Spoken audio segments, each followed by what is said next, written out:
Hi అండి, అందరికీ నమస్కారం. Welcome to my channel. రాష్ట్ర వ్యాప్తంగా రేపు విద్యా సంస్థలు బంద్ లేటెస్ట్ అప్డేట్ రావడం జరిగింది. సో దానికి సంబంధించిన పూర్తి వివరం చెప్పడం కోసం నేను ఈ వీడియో చేస్తున్నాను. వీడియోని ఎక్కడ స్కిప్ చేయకుండా పూర్తిగా చూడండి. అప్పుడే నేను చెప్పే సమాచారం మీకు బాగా అర్థమవుతుంది. అలాగే వీడియో నచ్చితే కనుక వీడియోకి లైక్ ఇచ్చి మా ఛానల్ సపోర్ట్ చేయండి. కొత్తగా ఎవరైనా మా ఛానల్ చూస్తున్నట్లయితే కనుక తప్పకుండా సబ్స్క్రైబ్ చేసుకోండి. అప్పుడే నేను పెట్టే మరిన్ని అప్డేట్స్ అన్నీ నోటిఫికేషన్కి అయితే వస్తాయి. అలాగే ఈ వీడియోని లైక్ చేయడం వల్ల వీడియో కొంతమందికి రీచ్ అయ్యి ఇన్ఫర్మేషన్ మరికొంతమందికి అయితే రీచ్ అవుతుంది.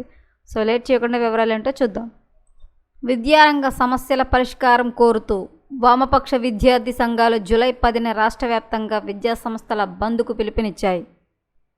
ఈ బంద్ కారణంగా ప్రభుత్వ ప్రైవేట్ పాఠశాలలు కళాశాలలు మూతపడే అవకాశం ఉంది. హైదరాబాదుతో పాటు ప్రధాన పట్టణాల్లో ప్రభావం ఎక్కువగా ఉండవచ్చు. ఈ బంద్తో పాటు జూలై 11న రెండో శనివారం, జూలై 12న ఆదివారం సెలవు కావడంతో విద్యార్థులకు వరుసగా 3 రోజుల పాటు విరామం లభించే అవకాశం కనిపిస్తోంది. విద్యార్థుల సమస్యలను తక్షణమే పరిష్కరించాలని సంఘాలు డిమాండ్ చేస్తున్నాయి. విద్యా సంఘాలు అయితే కనుక విద్యా సంస్థలను అయితే బంద్ చేయాలని చెప్పి జూలై 10న అయితే కనుక బంద్కి అయితే పిలుపునిచ్చాయండి. సో మరిన్ని లేటెస్ట్ అప్డేట్ల కోసం మా ఛానల్ తప్పకుండా సబ్స్క్రైబ్ చేసుకోండి. Thanks for watching.